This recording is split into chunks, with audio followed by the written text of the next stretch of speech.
Tu me dis quand on y va. C'est bon, on peut y aller. Ok, bonjour à tous et à toutes. On est le 19 du mois de Elul. Et le thème d'aujourd'hui, c'est le permis et l'interdit dans la Chassidut, dans le Tanakh, puisqu'on va continuer avec nos thèmes, pardon, nos thèmes sur le Tanya. Donc, le permis et l'interdit dans la Chassidut. Commençons avec le concept de Klippa. C'est un concept dont on avait parlé un petit peu, mais c'est quelque chose qui va nous amener donc justement à comment dire, au concept de permis et d'interdit, qui est comment est-ce que quelque chose devient interdit, pourquoi est-ce que quelque chose est interdit. Et le, le mot dont on se sert, ou les mots dont on se sert en hébreu pour le permis et pour l'interdit, est assour, qui veut dire interdit, et mutar, qui veut dire permis. Mais assour, littéralement, si on veut vraiment aller chercher la racine du mot, c'est pas juste ce qui est interdit, et mutar, c'est pas juste ce qui est permis. Assour, c'est ce qui est prisonnier. Et mutar est ce qui est libre ou libéré. D'ailleurs, nous disons dans les bénédictions du matin, Baruch Hashem, matir asurim.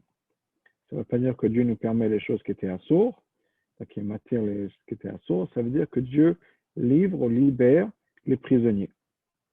Avant, pendant qu'on dormait pendant la nuit, on n'était pas libre de nos mouvements. Et là, on se réveille, on est libre de nos mouvements, on peut sortir du lit, on peut marcher, etc. Donc, on a été libéré. On a été emprisonné d'une certaine manière. Et maintenant, on est libéré. Ça, c'est le sens donc, de Matir Asurim, qui est donc libéré ce qui était prisonnier. Ça, c'est vraiment le sens littéral de la traduction de ces mots-là de matière, de Mutar et de Assur. D'ailleurs, en hébreu, jusqu'à maintenant, on parle de prisonniers. Ce sont des Asirim. Ou Assir est un prisonnier, parce qu'il est donc enfermé, confiné. Et ce que ça veut dire, c'est que comme nous le savons, dans chaque chose, il y a une énergie divine. Puisque rien ne peut exister sans la volonté de Dieu. C'est Dieu qui crée tout, rien n'existe sans la volonté de Dieu, sans la création de Dieu, sans l'énergie, je veux dire divine de Dieu. Donc, s'il y a quelque chose qui existe dans notre monde, c'est qu'il a été créé par Dieu. Ça ne veut pas dire nécessairement que c'est divin dans le sens où on comprend, parce que, et ça c'est là où le concept de Klippa s'introduit, parce que nous avons dans ce concept-là cette énergie divine qui peut être soit prisonnière, soit libérée. Et elle est prisonnière ou libérée à l'intérieur de la Klippa. La Klippa, c'est une écorce. C'est ce que le mot de Klippa veut dire, écorce. C'est-à-dire qu'il y a quelque chose qui va cacher, couvrir l'énergie divine à l'intérieur, par exemple, des aliments que nous allons manger et qui sont soit, donc, comme on avait dit, soit cachers, soit pas cachers, en fonction de donc de l'aliment dont on parle, de ce qu'on va manger. Donc, la clipa, c'est quoi? On va commencer avec ça, puis on va continuer. La clipa, donc, comme je disais, c'est une écorce. Le Zohar nous donne l'exemple d'une écorce, non seulement c'est une écorce, mais l'écorce des noix.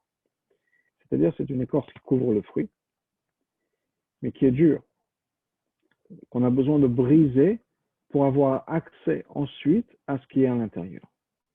Et la clipa, donc, c'est tout ce qui va couvrir l'essence des choses, ce qui est à l'intérieur. Comme dans la noix, à l'intérieur, il y a un fruit, à l'intérieur, il y a quelque chose de positif, de quelque chose d'utile, de quelque chose qui sert, de quelque chose qui est bon, mais c'est caché. Il faut aussi comprendre que la clipa a un autre rôle, qui est le rôle de protéger le fruit. Donc, ce n'est pas juste le couvrir de manière négative, mais c'est un rôle qui est de protéger ce qui est à l'intérieur.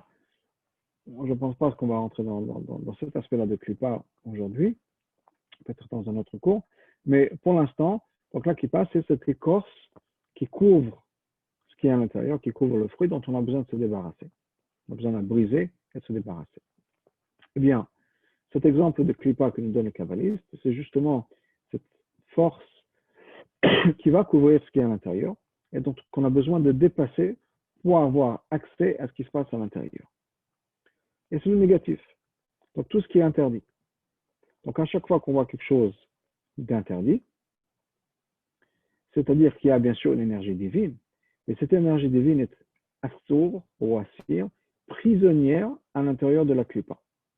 La klipa, cette énergie qui va couvrir le divin, empêche l'énergie divine, l'étincelle divine, d'être libérée et d'être utilisée. C'est quoi une énergie divine? L'énergie divine, on sait du divin, on a pris ça dans le Tanya plus tôt, dans le chapitre 2 en particulier.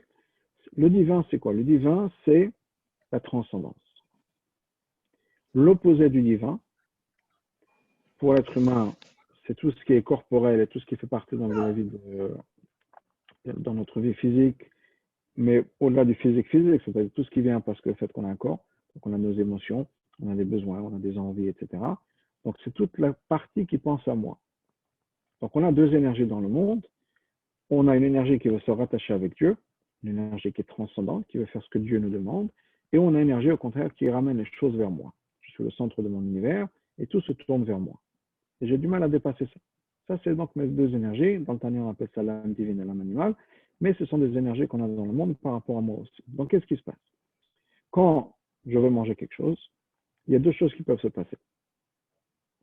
Soit je deviens plus transcendant, je pense moins à moi, soit au contraire, je pense plus à moi. C'est les deux choix qu'on a. C'est vrai au niveau de la nourriture, on va se rester focalisé sur la nourriture parce que c'est un exemple facile, mais c'est vrai sur d'autres choses, ça peut être sur des émotions, sur des expériences, sur des envies. Je peux avoir les d'autres choses. Je peux écouter de la musique, soit pour me faire plaisir à moi, soit pour me mettre de meilleure humeur, pour servir Dieu, etc., pour être plus capable de travailler, de faire de bonnes choses. On peut aimer certaines choses, soit par rapport à Dieu, soit par rapport à se faire plaisir. Ça peut être, pour juste donner pour un exemple, ça peut être l'amour qu'on pourrait avoir pour des enfants.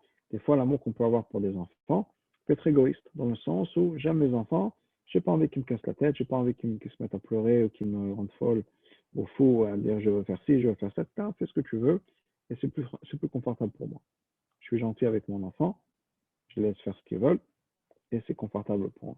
Ce n'est pas une bonne chose au niveau de l'éducation, c'est pas d'éducation, mais c'est une possibilité. Il y a quelque chose qui peut se faire comme de cette manière-là. Donc, c'est un amour, si on peut dire. Je m'occupe de mon enfant, mais pas nécessairement de la manière la plus intelligente ou la meilleure, mais une manière égoïste qui est pour me faire plaisir à moi et pour me faire en sorte que je me sente moi bien. Donc, c'est juste quelques exemples. On va retourner à la nourriture. Encore une fois, c'est un exemple pratique et simple et facile pour parler de ce qui est permis et de ce qui est interdit, mais ça va au-delà, bien sûr, de la nourriture. Ça va dans le niveau des relations, ça va comment passer son temps et tout un tas de choses. Donc, il y a ces deux énergies-là. Soit je deviens plus transcendant, je pense moins à moi, soit je pense plus à moi. Quand on mange, il y a bien sûr la nourriture. Dans la nourriture, il y a les deux. Il y a le corps de la nourriture et l'âme de la nourriture. L'âme, comme on avait dit, c'est cette étincelle divine, cette énergie divine qui se trouve à l'intérieur de chaque chose. De ma nourriture, entre autres. De l'autre côté, il y a le corps de cette expérience, le corps de cette énergie divine qui est la nourriture. Okay? Je vois une glace au chocolat. Dans la glace au chocolat, il y a deux choses. Il y a la glace au chocolat, le côté physique de la glace au chocolat, qui a un bon goût, que je mange, que j'aime, que j'apprécie. Et de l'autre côté, il y a le fait que dans cette glace au chocolat, il y a une énergie divine, c'est-à-dire il y a une énergie transcendante. Il y a les deux. Maintenant, si la glace au chocolat est cachère, qu'est-ce qui va se passer?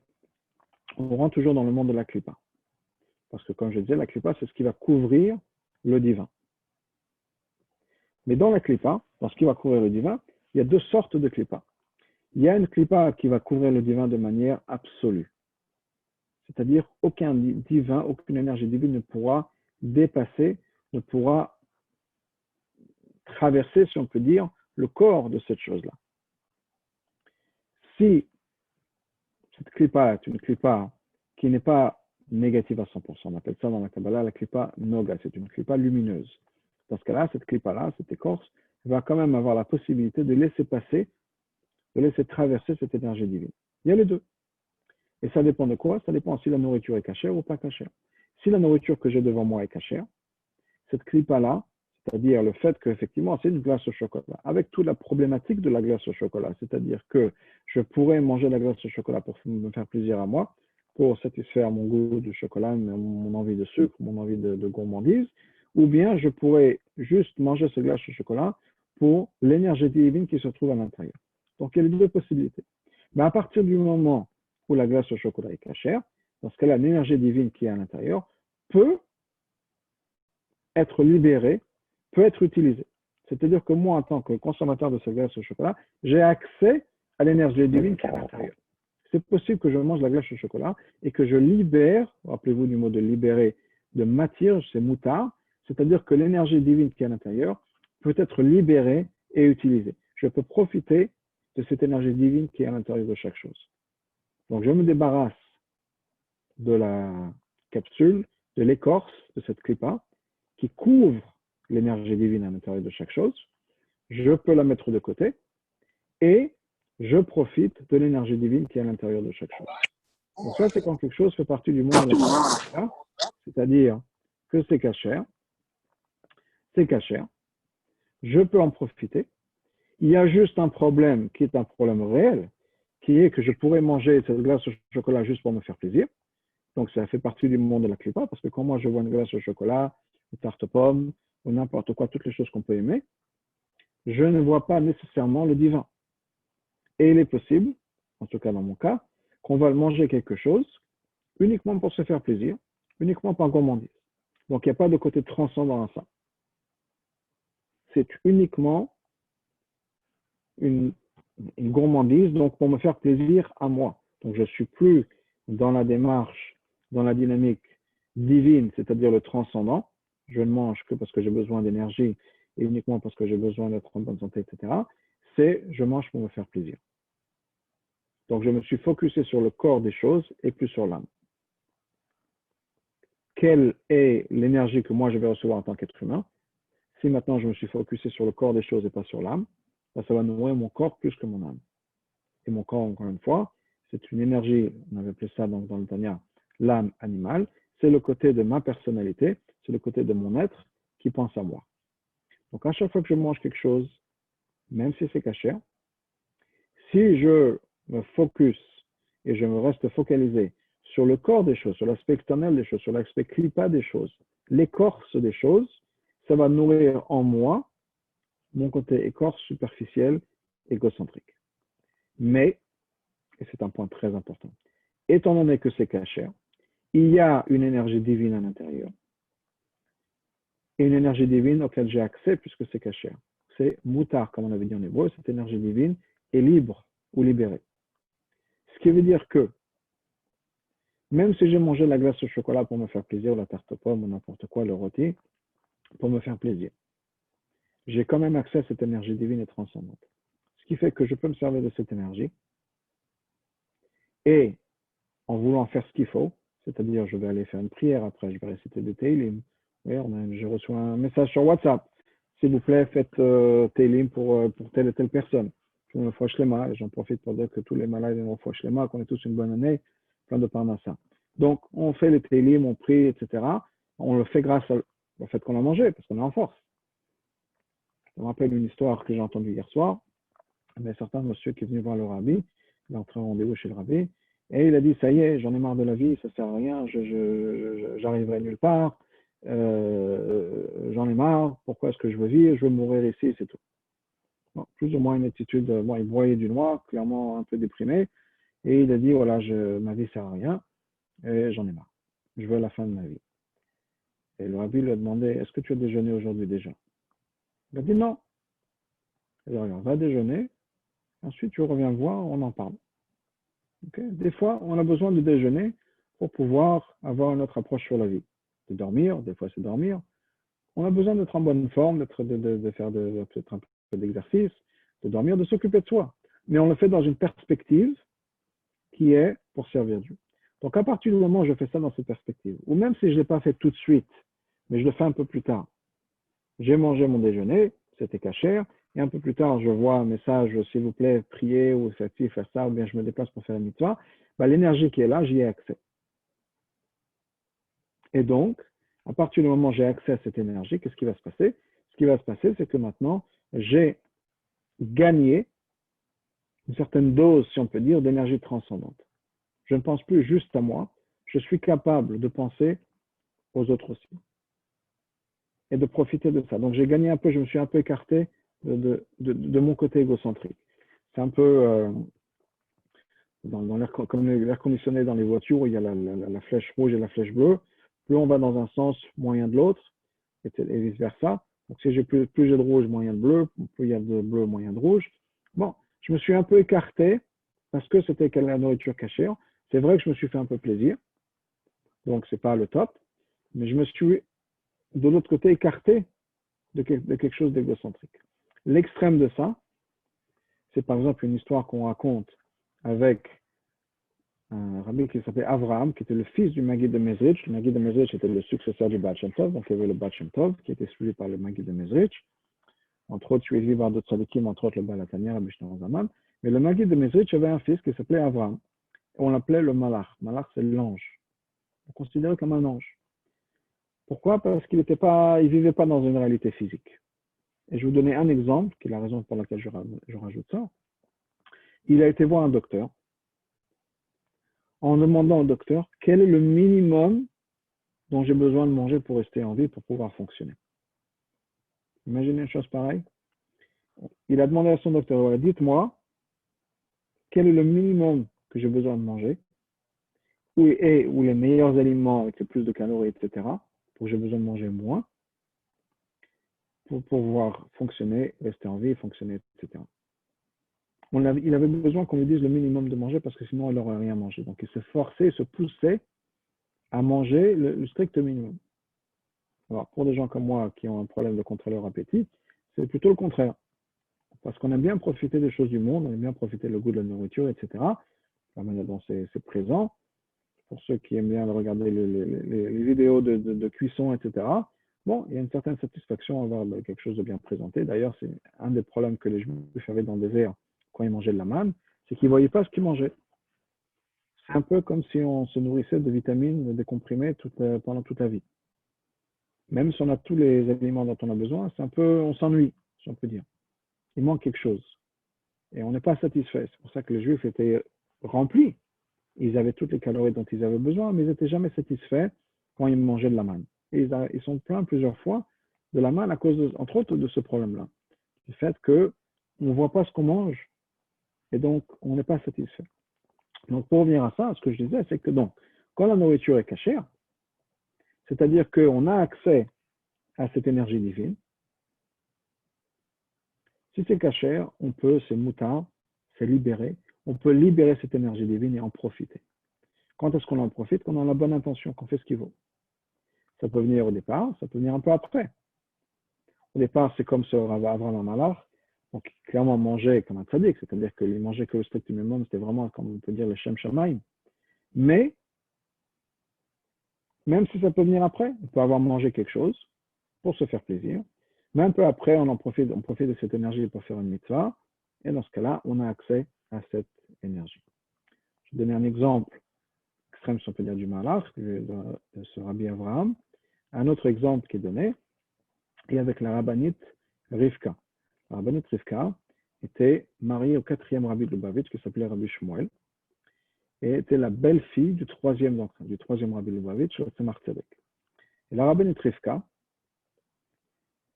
quand elle était jeune mariée, elle avait des problèmes de santé.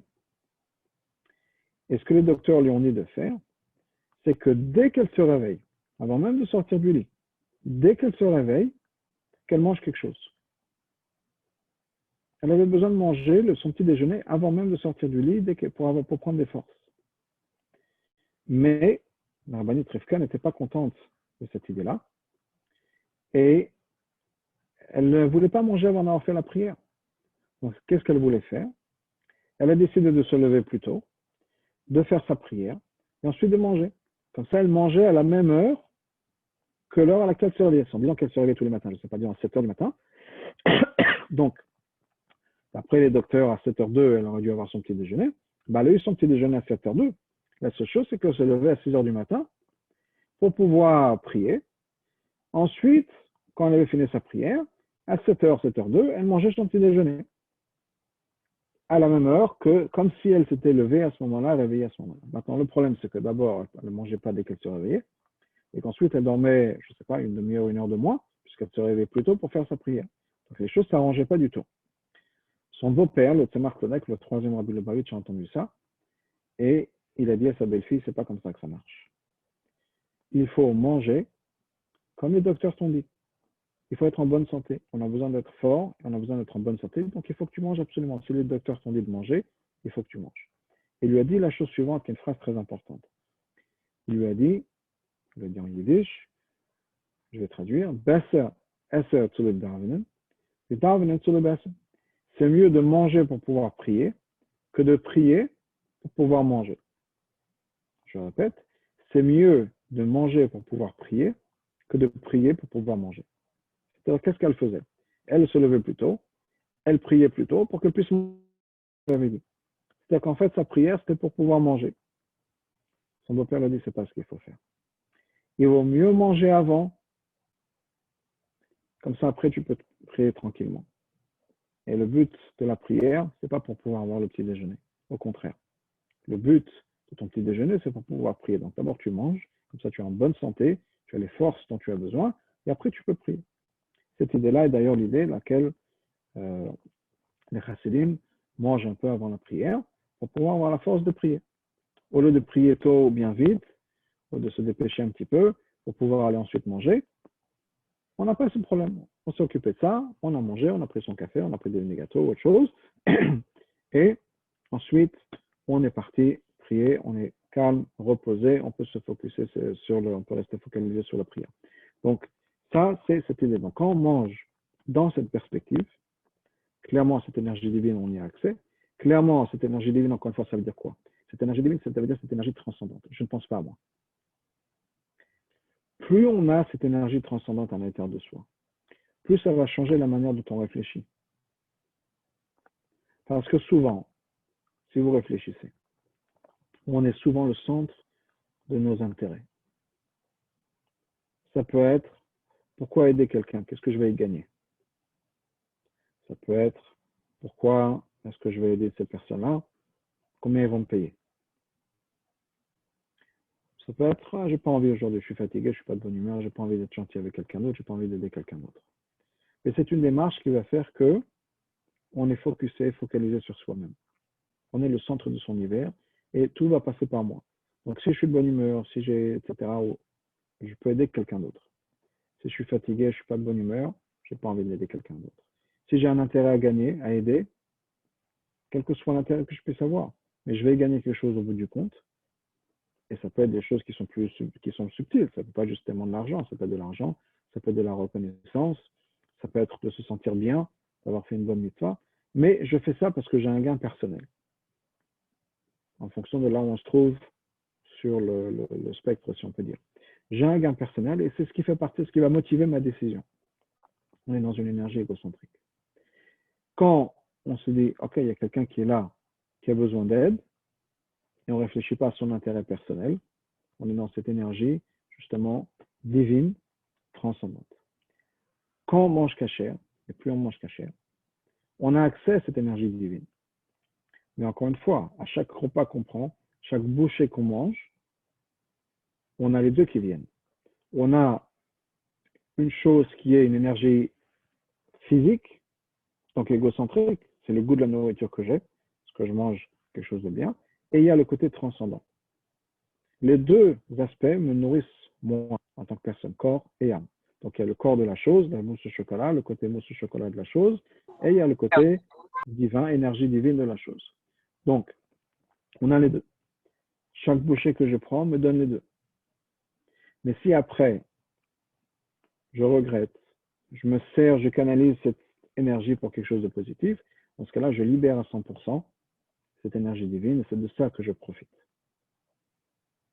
Et là, j'ai libéré, je me suis servi de cette énergie divine. Donc maintenant, j'ai de l'énergie et je vais faire ça pour une mitzvah. J'ai bien mangé, je suis reposé, tout va bien. Maintenant, je peux aller aider quelqu'un d'autre. J'avais besoin de manger. Comme ce monsieur qui était voir le rabbi, qui n'était pas de bonne humeur, le rabbi a dit va déjeuner, après on en parle. Bon, il a déjeuné, la vie était plus belle. Mais il a déjeuné parce que le rabbi le demandait, pas nécessairement parce qu'il avait envie de déjeuner, etc. Donc son repas, c'était vraiment focalisé pour quelque chose de bien. Des fois, la même chose, on ne se sent pas bien, on a besoin de manger, mais on ne fait pas ça nécessairement pour le goût, on prend ce qu'il y a. Si on est focusé, on reste, le goût est important, l'aspect physique des choses, ben c'est ça qu'on va nourrir un peu plus. Mais à partir du moment où c'est caché, il n'y a aucun problème. On a accès à cette énergie divine, c'est moutar, libéré, et on a accès à cette énergie divine. Le problème est maintenant quand on mange quelque chose qui n'est pas caché. Comme on l'a dit tout à l'heure, si ce n'est pas caché, ça veut dire quoi? Ça veut dire que cette énergie divine, même si elle est là, puisque rien ne peut exister sans être créé par Dieu, donc il y a une énergie divine. Mais cette énergie divine est prisonnière à l'intérieur de la nourriture qui n'est pas cachée. C'est-à-dire qu'à partir du moment où on va manger quelque chose de pas caché, automatiquement, je n'aurai accès que à cette énergie égocentrique qui va nourrir uniquement mon corps et pas mon âme. Et donc, ça va renforcer uniquement mon aspect égocentrique, corporel, physique, superficiel, mon écorce, si on peut dire, et je n'aurai pas du tout accès à cette énergie divine, donc cette énergie transcendante. Donc, au lieu d'avancer, on parlait tout à l'heure de cette, comme dans l'air conditionné dans les voitures, un peu plus de rouge, un peu moins de rouge, un peu plus de bleu, etc. Quand je mange quelque chose de pas caché, ça ne nourrit que mon aspect klipa, que l'aspect klipa de ma personne, que l'aspect écorce de ma personne, que l'aspect superficiel de ma personne, qui fait qu'au lieu de nourrir mon âme divine ne se prendra à rien, au contraire. Elle va être enfoncée et forcée de suivre une énergie qui est au contraire une énergie égocentrique. Je ne fais que nourrir mon estomac et ça s'arrête là. Il n'y a rien à gagner au niveau spirituel. Au contraire, j'embourbe encore plus mon âme divine. Encore une fois, cet exemple, je tourne de l'autre côté. Et plus je tourne de l'autre côté, dans le côté égocentrique, moins je suis en contact avec mon âme. Donc, un point à prendre, c'est que quand, encore une fois, cette énergie divine est prisonnière, cet assaut, ça va automatiquement nourrir ce côté-là de ma personnalité. Je deviens encore plus égocentrique, encore plus égoïste, et ça nourrit donc mon aspect superficiel des choses, mon aspect écorce des choses. Des fois, les gens posent la question, par exemple, chez le rabbin, voilà, j'ai mangé quelque chose de pas cachère, et je ne savais pas, je pensais que c'était cachère. Est-ce que je vais quand même être puni? Ce n'est pas une question de punition ou pas de punition, effectivement, si on ne savait pas, on ne savait pas. Mais il n'en reste pas moins que ce qu'on a mangé a un impact sur nous. C'est comme aller voir le rabbin en disant, voilà, ou le docteur, ou la diététicienne, en disant, voilà, j'ai mangé une mousse au chocolat, je pensais que c'était que 200 calories, en fait, il s'avère que c'est 300 calories. Est-ce que les 100 calories de plus comptent ou ne comptent pas? Oui, même si on s'est trompé au niveau des calories, on pensait que c'était un chiffre et c'est un autre, ben, les calories, on les a absorbées, elles sont maintenant à l'intérieur de nous. On ne peut pas dire, ah non, je m'excuse, les 100 calories de plus, c'est pas ce que je pensais faire, c'est pas ce que je pensais manger, donc ça ne compte pas. Malheureusement, ça compte. De la même manière que si quelqu'un mange quelque chose de pas caché par accident, même si d'un certain côté c'était effectivement un accident, mais de l'autre côté, on a quand même cette énergie égocentrique de la personne, de la nourriture, qui fait qu'on est rentré dans le monde de la klipa, on est rentré dans le monde de l'écorce, on est rentré dans le monde de négatif, de l'impureté, etc. Et ça va avoir une influence sur moi. Non seulement ça va avoir une influence sur moi, mais pour revenir à l'exemple des calories, de la même manière que les calories, c'est quelque chose dont on ne peut pas se débarrasser si facilement, la même chose au niveau spirituel, l'impureté des choses qu'on a consommées, c'est quelque chose qui va maintenant construire, bâtir nos cellules, puisqu'on est ce qu'on mange, et je vais avoir donc des cellules à l'intérieur de moi qui vont être construites par cette nourriture pas cachée. Et c'est un grand problème, parce qu'il y a une impureté qui reste presque à éternité, puisque les choses dans notre corps restent tout le temps. Elles se renouvellent, mais c'est à partir de ce qu'on a mangé, de ce qu'on a consommé, etc. Je vais donner un exemple. J'étais une fois avec chez un certain docteur. C'est un docteur qui a, je ne me rappelle plus du nom particulier de ce qu'il fait, mais c'est avec des ondes électriques. Il détermine un peu ce qui se passe au niveau cellulaire. Alors, il doit y avoir un nom, mais le nom m'échappe. Donc, il y a une certaine machine qui fait passer un courant, bien sûr, très faible dans le corps, et en fonction des interférences, en fonction des problèmes, il peut découvrir quel était le problème, et c'est vraiment au niveau moléculaire. J'étais une fois avec quelqu'un de ma famille, un des membres de ma famille. Donc, on est aux États-Unis. On est parti aux États-Unis. On parle anglais entre nous. Aucune raison de suspecter, si on peut dire, qu'on vient de quelque part d'autre. Et donc, ce docteur fait son examen. Puis, à un moment, il est un peu il réfléchit. Il y a quelque chose qui cloche. Quelque chose qui ne marche pas, quelque chose qui ne colle pas dans sa tête. Et il refait ci, il refait ça, il refait des tests. Et il y a quelque chose qui cloche. On voit sur son visage qu'il est frustré. Il y a quelque chose qui ne marche pas. On lui demande qu'est-ce qu'il y a, monsieur le docteur, qu'est-ce qui se passe? Il dit, je trouve quelque chose, mais ça n'a aucun sens. Ok, qu'est-ce que vous trouvez? Et je trouve des traces de médicaments dans le corps, mais ces médicaments qui ne se trouvent qu'en Russie. Et je ne vois pas comment vous, qui habitez aux États-Unis, alors peut-être qu'ils pensent à Israël ou autre chose, mais bon, je ne vois pas comment vous pouvez avoir des traces d'un médicament de Russie. Comment est-ce que ça cloche? Il y a quelque chose qui ne marche pas. Il ne savait pas, mais il s'avère que la personne avec qui j'étais était quelqu'un effectivement qui avait grandi en Russie, qui était parti à l'âge de 5 ans, qui avait maintenant 40 ans à peu près de plus, mais il y avait cette trace de médicaments de Russie qui est restée, qu'on a retrouvé encore une fois 40 ans plus tard dans le corps. Et ça, je ne parle pas du niveau spirituel, je parle au niveau moléculaire, au niveau physique, si on peut dire. Quelque chose qui a été ingurgé reste et on retrouve ça 40 ans plus tard. Et ce n'est pas quelque chose qui a été mangé de tous les jours, j'imagine. Ça doit être peut-être pour une fois, pendant une période de temps, une semaine, je ne sais pas le temps que ces médicaments ont été pris. Mais pour tout ça pour dire que quoi, que même au niveau physique, ce qu'on mange, qu'on ingurgite, reste avec nous.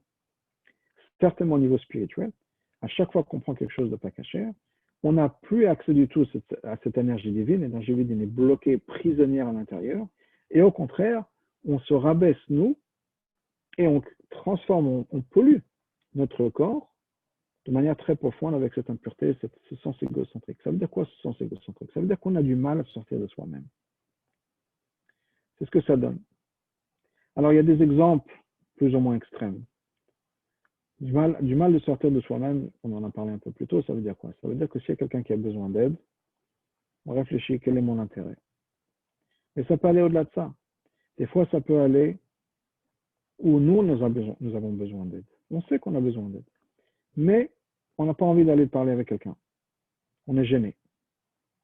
Ça veut dire quoi qu'on est gêné de demander de l'aide à quelqu'un? Ça veut dire que mon moi-même, mon ego, mon existence, m'empêche de faire quelque chose que je sais que je devrais faire. Mais je tiens à me protéger. Mais protéger qui? Pas mon âme, mon corps. Mon corps, mes émotions, mon psychique. C'est ma personnalité, mais ma personnalité de moi, pas la personnalité transcendante, pas le côté divin de ma personne. C'est le côté moi de ma personne, le côté égocentrique de ma personne. Ce qui fait que des fois, par exemple, que je dis, on a du mal à demander de l'aide à quelqu'un. On est gêné. On a honte. C'est un exemple très commun dans la vie, où des gens trouvent tout un tas de solutions pour éviter de parler à quelqu'un de leurs problèmes. Il ne va pas me comprendre, elle ne va pas me comprendre, j'ai gêné, ils ou elles sont très occupés, je ne veux pas les embêter avec mes problèmes, il y a tellement d'autres personnes qui ont des problèmes beaucoup plus graves que moi. Toutes les excuses qu'on puisse faire, qu'on puisse se donner, en sachant très bien qu'on a besoin de cette aide, on a besoin de parler à quelqu'un, on a besoin de partager avec quelqu'un, quel que soit le problème en particulier, ou bien quelqu'un qui peut nous aider avec quelque chose, on n'est pas prêt à le faire. Pourquoi? Parce que je suis bloqué à l'intérieur de ma coquille. Littéralement, ma clipa. Ça vient encore une fois à chaque fois qu'on nourrit son âme physique, son âme animale, son côté égocentrique. Et quand il n'y a rien de caché dans ce qu'on mange, on devient vraiment prisonnier à l'intérieur de cette coquille-là. On a du mal à sortir de soi-même. On a du mal à changer. Même si on sait qu'on devrait changer, on ne peut pas changer. Parce qu'on est coincé dans cette dynamique, on est coincé dans cette énergie qui fait que on ne peut pas faire ce qu'on sait qu'on devrait faire. Parce qu'il y a le côté de moi qui intervient. Et c'est ce que manger quelque chose de pas cachère nous apporte, et nous donne malheureusement, et ça reste encore une fois, c'est une influence qui reste à vie. Et même au-delà, on dit que quand l'âme, après le décès, l'âme a besoin de passer une certaine période de purification pour pouvoir se débarrasser, si on peut dire, de toute cette énergie qu'on a accumulée des choses qui ne sont pas cachées. Je parlais de nourriture, mais ça peut être d'autres choses. Le temps qu'on a passé de manière pas cachère, les choses qu'on a vues qui ne sont pas cachères, Tout ça, on a besoin de faire un peu le ménage. C'est comme on prenait les tapis avant, on les mettait sur le balcon avec la tapette et on a besoin de les secouer pour enlever toute la poussière qui s'est accumulée. C'est un peu la même chose qui va se passer. On a besoin de frapper un peu sur le corps pour se débarrasser de toute la poussière négative et impure qui est accumulée à chaque fois. Il paraît que ce n'est pas une expérience agréable, mais c'est un peu l'idée qu'on a besoin donc justement de passer par ce nettoyage-là pour se débarrasser de toute la pollution qu'on a accumulée au fur et à mesure des années, des choses qu'on a mangées, des choses qui pouvaient ne pas être cachères aussi, qui nous donnent cette énergie. Donc, pour résumer là où on en est, quand quelque chose est cachère ou bien moutard, l'énergie divine est libérée. Et là, ça va dépendre de notre intention. Si on a une bonne intention au départ, ou bien si on a une bonne intention un peu plus tard, on peut libérer cette énergie, profiter de cette énergie divine et transcendante. C'est-à-dire que, pour revenir à l'exemple que je donnais tout à l'heure, on n'est pas bloqué par son existence. Par exemple, si on a besoin d'aide, on n'a pas de problème d'aller voir le médecin, le docteur, le rabbin, le psychologue, le thérapeute. On est léger avec soi-même. Parce qu'on est justement dans cette dynamique où ce qui est important, ce n'est pas de couvrir la face. Ce qui est important, c'est de faire en sorte que les choses soient vraies et bien. Quand on a besoin de couvrir la face et qu'on est focalisé sur le superficiel, sur le côté coquille, écorce, on n'arrive pas à sortir justement de sa coquille. Et ça, c'est le côté clippa des choses. Ça nous est donné certainement par la nourriture pas cachère. Et pour une période, quand on mange quelque chose de cachère, ce n'est pas nécessairement pour les meilleures intentions. Mais là, c'est juste une période et on peut à chaque fois, en fonction de nos intentions, changer la dynamique des choses et faire en sorte qu'on a profité, qu'on a accès à cette énergie divine. Quand on est un tzaddik, automatiquement, c'est-à-dire après le travail qu'on a fait, mais quand une personne est un tzaddik, automatiquement, ce qu'il va manger, c'est pour avoir accès à cette énergie divine. Par exemple, on dit au nom de Rabbi Elimelech de Lezensk, qu'il avait dit une fois à quelqu'un, que lui, il se sert d'une pomme, pas pour manger parce qu'il a envie de manger une pomme. C'est quand il a besoin de se rattacher à Dieu, alors il mange une pomme, comme ça il peut faire la bénédiction. Donc la pomme ne devient qu'un outil au service de Dieu. Et bien quand il a besoin d'énergie, on a besoin de manger quelque chose. Par contre, une fois que le Mourazaken, le Balatania, est en train d'étudier des sujets très profonds dans la Kabbalah, et il sentait que son âme allait partir. Son âme ne voulait plus rester dans une écorce physique. Et il avait besoin justement de quelque chose d'un peu physique pour le retenir. Et il a arrêté d'étudier et il a trouvé un bagel il a mis un peu de beurre, il a mangé ça, et ça l'a ramené sur terre, si on peut dire. Ça, c'est manger le Shem Shemaim pour la bonne intention, et c'est ce qu'il faut faire. Mais un tzaddik de ce calibre-là, automatiquement, on va avoir accès à cette âme divine. On dit au nom du Harizal, verset sur un verset, le verset nous dit qu'il l'être humain ne vit pas que de pain. Et le passage continue, la personne vit sur tout ce qui est sorti de la bouche de Dieu. Dans le sens le plus simple, ça veut dire quoi? Pas juste le pain, le reste. Tout ce qui existe. Et le Harizal nous explique c'est quoi? C'est pas le pain qui nous fait vivre. C'est Motsepi Hashem. C'est l'énergie divine que Dieu a mis en créant telle et telle chose. Donc quand on veut manger du pain, on va manger la mousse de chocolat ou n'importe quoi, notre âme cherche aussi à manger. Parce qu'elle cherche à l'intérieur cette énergie divine dont elle peut profiter. Notre corps, oui, c'est rester plutôt sur le chocolat, côté chocolat des choses. Mais on a accès quand même à ça. Je voudrais raconter une histoire, qui est une histoire avec l'Admor Azaken aussi, pour parler un peu de cette approche à la nourriture. Une fois, Rabbi Shneur Zalman, l'Admor Azaken, attendait la visite d'un de ses amis et collègues, Rabbi Shlomo de Karlin, Rabbi Shlomo Karliner.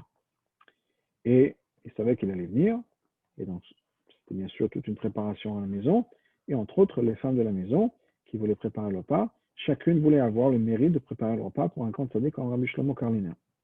Donc il y avait la rabbinite, la femme de Rabbi Shneur Zalman, la rabbinite Tana, peut-être quelques-unes de ses filles, et aux belles-filles, la personne qui s'occupait de la cuisine des repas, etc.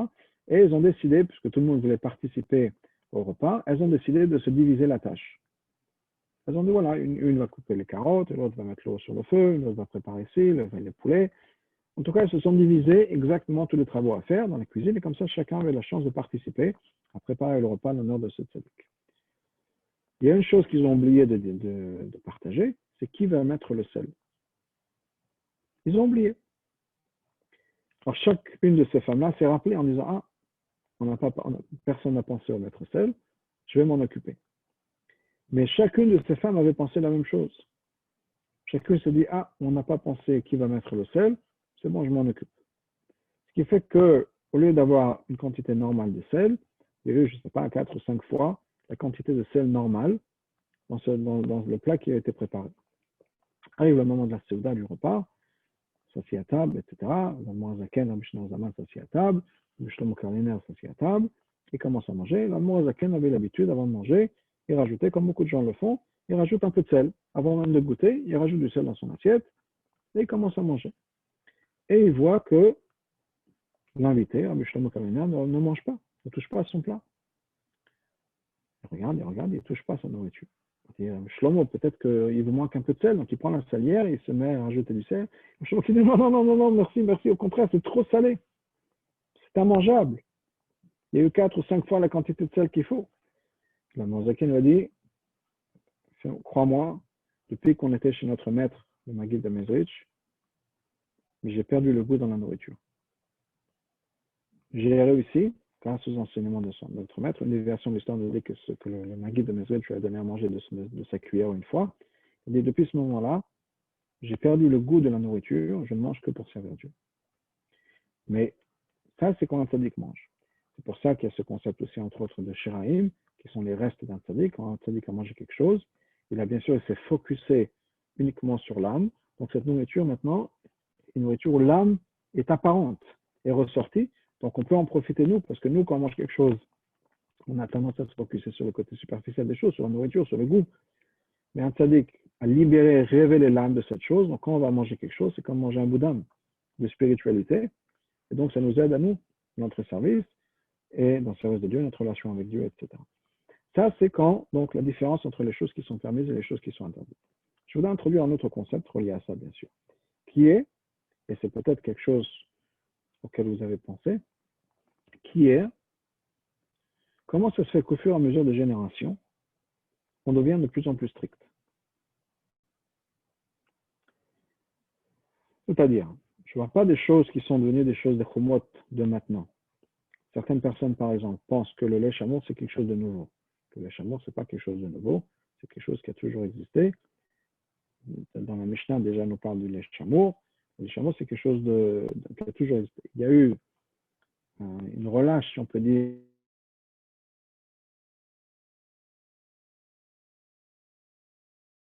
sans bien faire plus attention. Mais ce n'est pas quelque chose de nouveau, c'est toujours qui a toujours existé et auquel on a toujours fait attention dans la communauté. Mais il y a d'autres exemples de choses auxquelles on ne faisait pas attention pendant longtemps et qui ont été rajoutées au fur et à mesure. Par exemple, toutes les lois qui sont des choses qui sont interdites par les sages. C'est-à-dire que depuis le moment où la Torah a été donnée, jusqu'à que les sages l'interdisent, les gens en mangeaient, ce n'était pas assourd.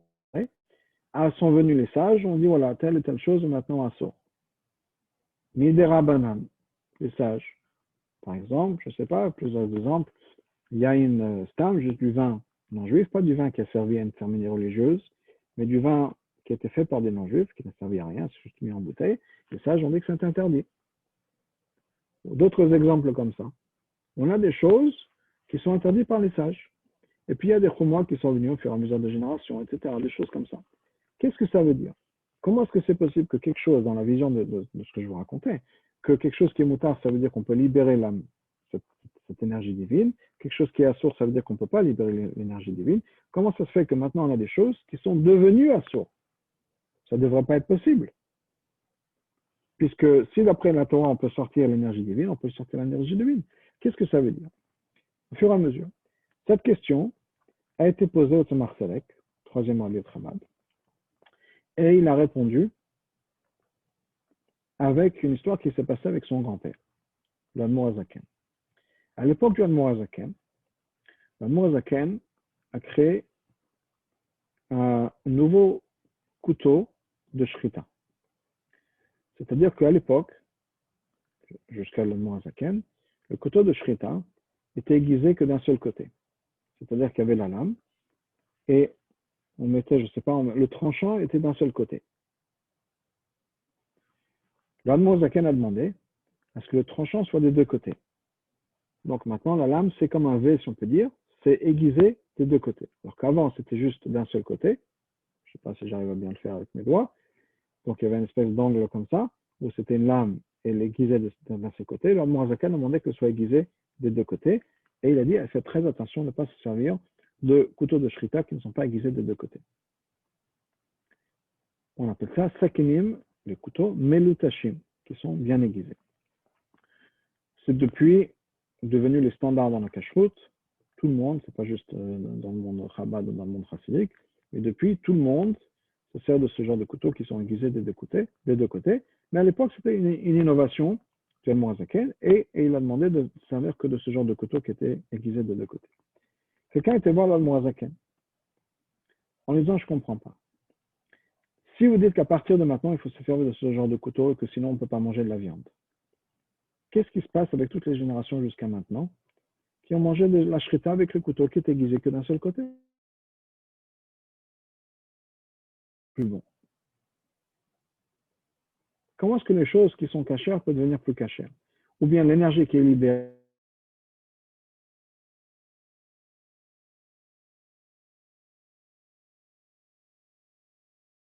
C'est la question. C'est-à-dire que c'est pas que c'est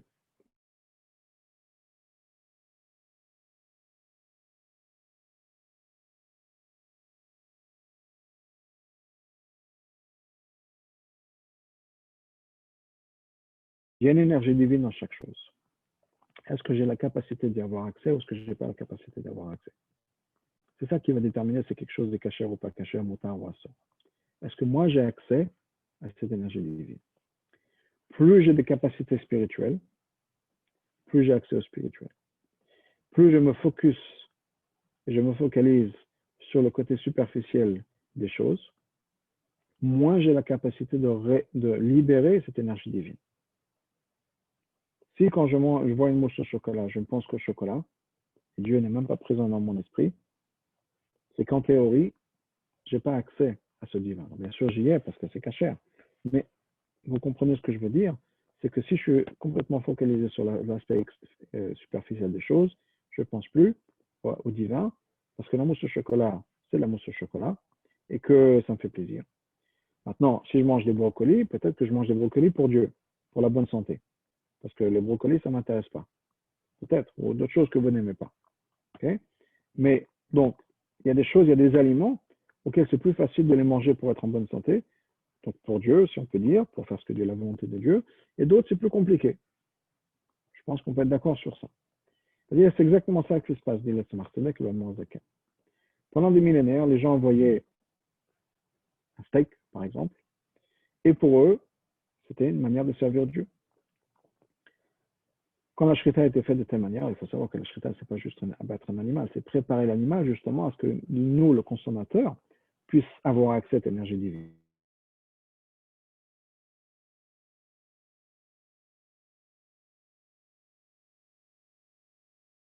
Avoir accès à cette énergie divine. Et quand la shrita est faite d'une telle ou telle manière, et que les gens avant avaient des capacités où ils mangeaient leur steak uniquement en pensant à Dieu, il n'y avait pas de souci. Ils pouvaient libérer cette énergie divine, c'est pour ça que c'était bon, il n'y avait pas de problème. Mais maintenant, les gens sont de plus en plus focusés sur leur viande et leur steak. On a besoin de faire encore plus attention à la shrita. On a besoin de la shrita. Parce que sinon, on n'arrivera pas à libérer cette énergie divine à l'intérieur. Donc et tout ce qui était moins spirituel, donc ce n'était pas aussi caché dans le sens où ce n'était pas aiguisé des deux côtés, par exemple, nous, le commun des mortels, quand on va manger ça, on n'aura pas la possibilité d'avoir accès à l'énergie divine à l'intérieur. On va être trop focalisé sur le steak, sur la viande, sur se faire plaisir. L'énergie divine à l'intérieur ne sortira pas. Donc c'est pour ça qu'au fur et à mesure des générations, il y a des choses qui sont devenues de plus en plus assourds. On fait de plus en plus attention, on est de plus en plus strict, parce qu'on a perdu cette capacité spirituelle de manger pour Dieu, et on mange de plus en plus pour se faire plaisir. Et donc, on a besoin de faire encore plus, de limiter, si on peut dire, aux choses qui sont le plus légère, je dirais spirituellement, là où c'est le plus facile d'avoir accès à l'énergie divine, de pouvoir libérer. Donc, juste pour résumer en quelques secondes, et on va ouvrir aux questions si on a. Ce qui est moutard, ce qui est cachère, c'est les choses auxquelles on a accès à l'énergie divine. Ça, c'est facile. Ce qui est assourd, interdit, impur, c'est les choses auxquelles on n'a pas accès à cette énergie divine. Au contraire, ce qu'on va consommer, ce qui va nous attirer, ce qu'on va consommer, c'est uniquement une énergie égocentrique qui va nous descendre, qui va nous tirer vers le bas, qui va nous tirer vers donc, le côté négatif des choses, égocentrique, égoïste des choses. Et il y a des choses un peu grises, si on peut dire, où on a besoin, nous, de se servir de notre jugement à nous pour savoir est-ce que je suis capable de manger comme il faut, mais il vaut mieux que je m'abstienne. Je donne un exemple et je vais finir avec ça, où il faut être intelligent. J'ai un ami à moi avec qui on avait déjeuné une fois il y a quelques années de ça. Et après notre déjeuner, je te proposais de prendre un café. Et il m'a répondu non, non, je ne prends pas de café, j'ai arrêté de fumer. Je vous avoue que dans mon innocence, je n'ai pas compris le rapport. Et je t'ai proposé un café, pas une cigarette. Il dit ouais, tu sais, c'est un truc, ça va ensemble. Je prends un café, je prends une cigarette. Bon, ça va ensemble. Donc il était assez intelligent en disant il n'y a pas de problème avec le café, mais je vais m'abstenir du café pour pas que je sois tenté de prendre la cigarette. Et donc là, on a besoin aussi donc de réfléchir dans notre réflexion à nous, c'est-à-dire est-ce que je vais manger les choses, mais je vais faire attention pour être dans la bonne direction et faire ce qu'il faut pour Hachem. Je suis sûr qu'on va tous faire attention. Surtout, il est dit que dans la Seret Yom Teshuvah, on fait encore plus attention. Les gens qui ne font pas attention à Pâques Israël, que le pain soit fait uniquement, par exemple, par des Juifs, font encore plus attention à ça. Donc, certainement, les bonnes décisions qu'on prend maintenant pour nous donner Ktiva V'Chatima Tova, plein de bonnes choses, et nous donner Shana Tova, en tout cas, une bonne et douce année pour tout le monde. Voilà. S'il y a des questions. Ouais, les micros sont ouverts pour celui qui veut poser une question. Voilà. Question? Allô? Oui. Oui, bonsoir. Est-ce que la bénédiction que l'on fait sur un aliment a un lien avec ce rapport avec l'énergie divine? Absolument. Merci. J'en ai pas parlé. Merci de m'avoir posé cette question. Ça me donne l'occasion d'en parler, de rajouter ce point très important, qui est effectivement que la bénédiction qu'on fait sert de deux manières. Premièrement, par rapport à nous, c'est-à-dire qu'on se met dans la zone, si on peut dire. Ou quand, à partir du moment où je fais une bénédiction, je prends conscience que l'aliment, c'est pas juste la nourriture, mais c'est la création de Dieu. C'est un outil, un lien entre Dieu et moi. Donc ça, c'est déjà par rapport à ma prise de conscience. Deuxièmement, les mots même de la bénédiction, ce que la bénédiction accomplit, c'est effectivement créer un lien entre Dieu, la nourriture et moi, qui fait que c'est effectivement ça. C'est ça qui va me donner accès, en tout cas un accès plus facile à cette énergie qui est à l'intérieur. Merci. Bon, merci beaucoup. Oui, une autre question?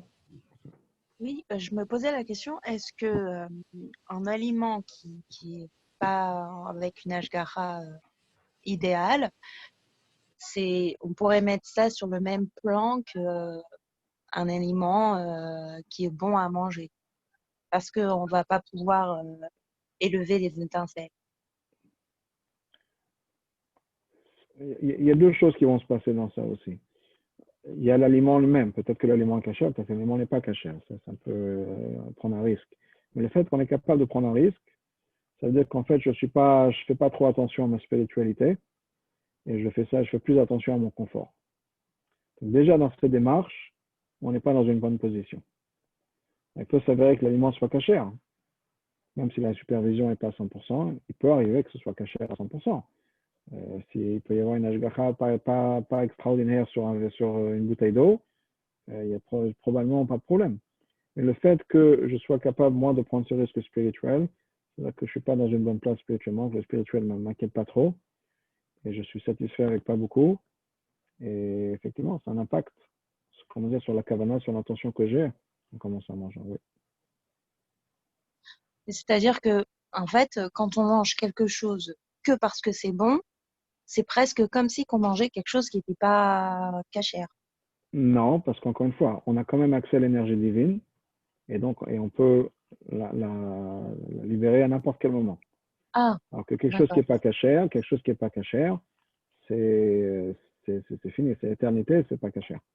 Et il n'y a rien qu'on peut faire avec. D'accord. Ok. Alors Oui. justement, cette énergie divine qu'on peut libérer dans un second temps, est-ce qu'elle est en rapport avec une bracha identique ou pas? Non, pas nécessairement. Donc c'est par rapport à la kavana. Par rapport à la kavana, par rapport à ce que je fais avec, par rapport à la kavana. Encore une fois, ça peut venir après. Ça peut dire j'ai pris mon déjeuner, et puis dans l'après-midi, on me demande d'étudier, ou je vais étudier, même si je n'ai pas pensé l'un à l'autre. J'ai ma chavota, j'ai mon shiur, mais moi, maintenant, j'ai cette énergie. Donc, l'énergie sert à ça. Elle est libérée à ce moment-là. Ah, d'accord. Ok. Merci à tous. Merci. Au revoir, Kotos.